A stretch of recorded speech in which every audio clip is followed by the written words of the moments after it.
যদি বিষয়টা এরকম হয় ২০২৭ সালের রোজার ঈদে মেগাস্টার শাকিব খান এবং মেহেদী হাসান হৃদয়, আর কুরবানি ঈদে তুফান 2, ব্যাপারটা কীরকম হবে?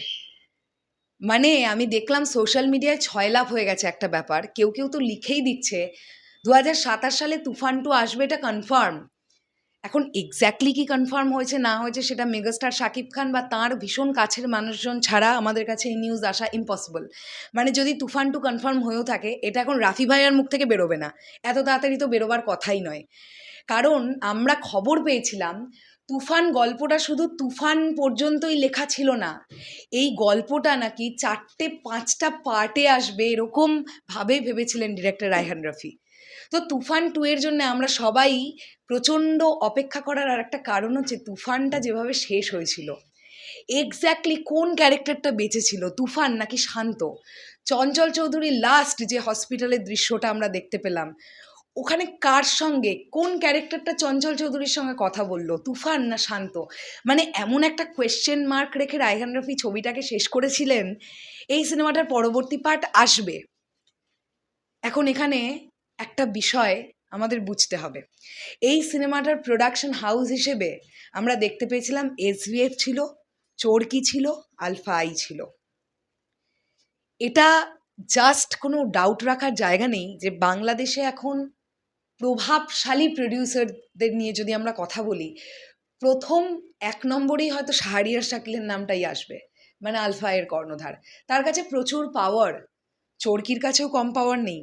আর এদিক থেকে এসভিএফ তো আছেই, যেখানে ঢোকে সেখানেই একটা রাজা হয়ে ওঠার যে একটা ব্যাপার, এবং শুধু হয়ে ওঠার ব্যাপারটা না, তারা না যেন তেন প্রকারেরও রাজাটা হয়ে ওঠে।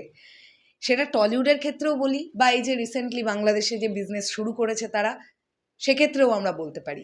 তো এই প্রযোজনা সংস্থা, পুরো ব্যাপারটা না, পুরো টিমটা খুব পাওয়ারফুল।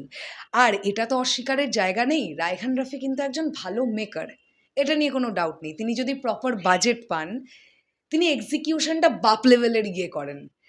আমি আফটার কোভিড মেগাস্টারের অনেকগুলো সিনেমাই তো দেখলাম, তোমরা নিজেরা বুকে হাত দিয়ে বলো তো 4 থেকে 4.5 মিনিটের ওয়ান টেক শট কোন ডিরেক্টর আমাদের দেখাতে পেরেছেন? তুফান যারা দেখেছো তোমরা খুব ভালোভাবে জানো, মেগাস্টার শাকিব খান যে হসপিটালের মধ্যে ঢুকতে ঢুকতে অ্যাকশন সিকোয়েন্সটা করেছিলেন, ওটা ওয়ান টেক শট ছিল। এবং শুধু তুফান বলে না, রায়হান রফির এটা একটা সিগনেচার, সে একটা ওয়ান টেক শট রাখে। সেটা হতে পারে 1.5 মিনিট, হতে পারে 2 মিনিট, বা হতে পারে 4 মিনিট, 4.5 মিনিট। তুফানের ওরকম হিউজ সাকসেসের পর মনে রাখতে হবে, তুফান যে সময় সিনেমা হলে এসেছিল সে সময় বাংলাদেশের রাজনৈতিক প্রেক্ষাপট ঠিক ছিল না, মানে বাংলাদেশ পুরো উত্তাল ছিল সেই সময়। তারপরেও তুফান যে ব্যবসাটা করেছে সেটা অনবদ্য। তুফানের ভার্ডিকও কিন্তু অল টাইম ব্লকবাস্টার। তো আফটার তুফান, তুফান 2 নিয়ে লেভেলের হাইপ আছে, এটা অস্বীকারের কোনো জায়গা নেই।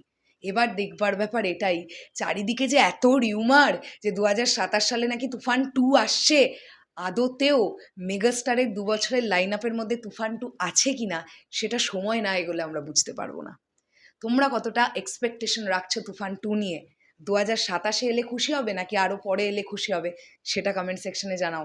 আর রিসেন্টলি প্রিন্সেস স্পেশাল স্ক্রিনিংয়ে আমরা ডিরেক্টর রায়হান রফি এবং একদিকে চঞ্চল চৌধুরী যেভাবে মেগাস্টার শাকিব খান দুজনকে সুন্দর করে জড়িয়ে ধরে ছবি আমরা দেখতে পেয়েছি, তাতে করে বুঝতেই পারছি সামথিং ইজ কুকিং, হলেই তো হতে পারে, না হওয়ার তো কিছু নেই।